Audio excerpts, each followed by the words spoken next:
I just added treasures, new combat mechanics, a brand new biome and a lot more to my digging roguelike game. So in this devlog for Case of Umbra, I'm going to show you the process of adding all these things. And if you like what you see in this video, feel free to subscribe, it would really mean a lot to me. So for those who are new to the series, Case of Umbra is a mix of mining resources and the combat phases where you have to fight enemies pretty much like in Enter the Gungeon. Until now the game had one big problem however, because in the combat phases you can use various weapons to fight, but there never was a way to acquire those in game. I obviously wanted to change that, so I decided to add chests. The way these work in the game is that a chest can have 3 types of loot inside, which are resources, weapons and secondary actions. If you don't know what I mean by secondary actions, I'm going to get to that later in the video, because this is also brand new and it kind of adds a whole new dimension to the combat system. But back to the chest block, you can simply open it by hitting it with a pickaxe, and once you do so, a pop-up opens where you can either accept or decline the loot inside. I still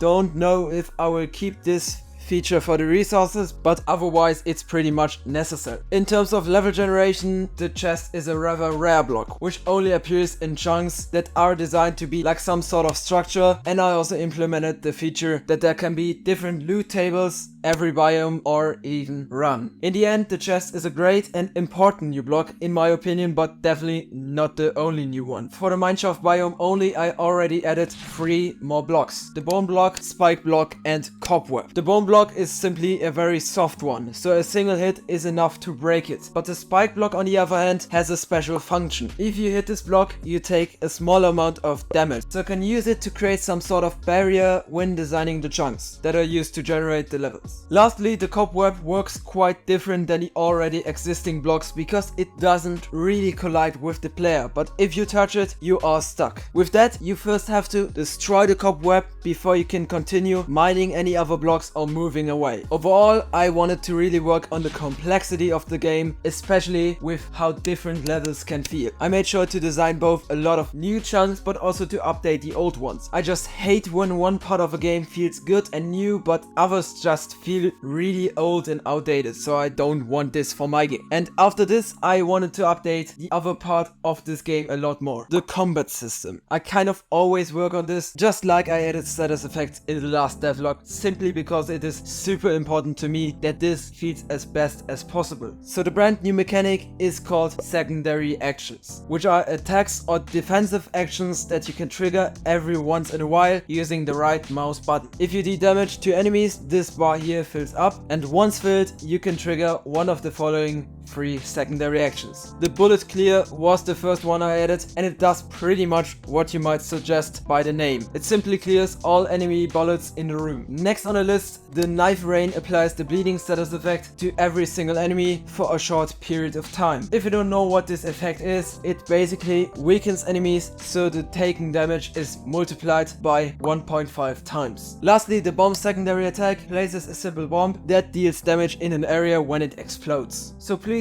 let me know how you like this addition to the game in the comments. Now let's get to the elephant in the room. I added a brand new biome to the game. The new jungle biome called Wildwood Hollows is all about lush and nature elements rather than the mechanical or mineshaft-like blocks in the abandoned mineshaft. For the start, I made a few base blocks, as I like to call them, which are basically just blocks that will be found all around the biome. For instance, we got the dirt and stone in the mineshaft biome, and so I decided on a harder stone variant, maybe even slate and moss for this new biome. When starting new areas in my games, I always like to start with the visual appearance first. This might not be the best workflow, but for me, I designed the area fitting to what it looks like, so it helps a lot. With that, I created the graphics for the background and the walls on the sides of the digging area, just as the walls surrounding the combat rooms. After deciding on the color and general theme of this area, I moved on to create the first special blocks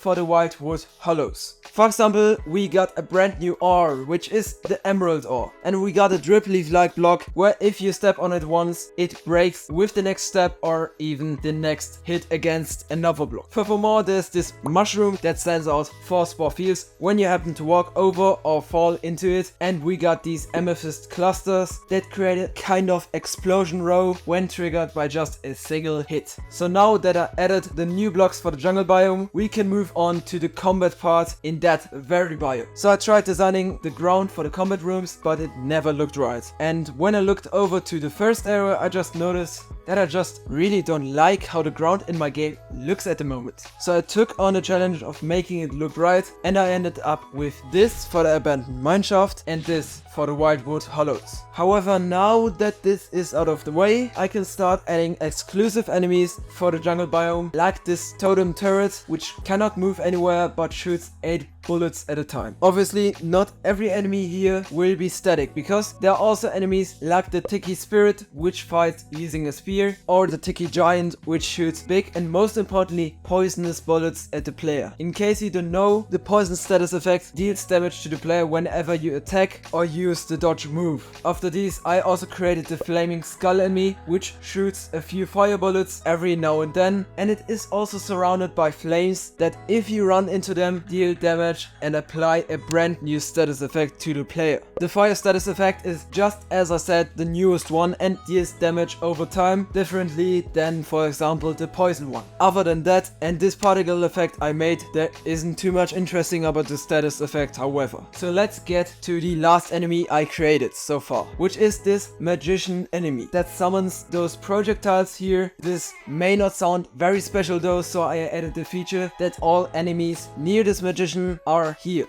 So this is a healing magician enemy, and the way I programmed this is quite simple because I made the status effect system apply a heal effect not by the player to the enemy but by the enemies to themselves. I also came across the interesting situation of the healing magician being completely invincible because it healed itself, as I forgot to make it unaffected by its own effect, but that was obviously fixed with no effort. To sum it all up, for the past weeks I turned the newly added content into new level parts used by the level generation and also new combat rooms. As you can see, none of those are final and rather just to show you the new things in this devlog. Talking about fixed bugs, I didn't do too much because there also wasn't too much going on, but I did fix one very impactful bug. This was that you were able to clip through other blocks when you fell down because of an explosion below you. To be honest, this seems like a pretty rare situation at first, but it happened quite often due to the addition of the amethyst clusters, so I had to fix that after a long time of being in the game. And with that, this is all I did since the last devlog. I hope you liked this video and how the game is going. If you do so, feel free to subscribe to the channel, it would really mean a lot to me. And in case you have some ideas or feedback for Case of Umbra, you can of course share it in the comments section below. See you next time, cheers!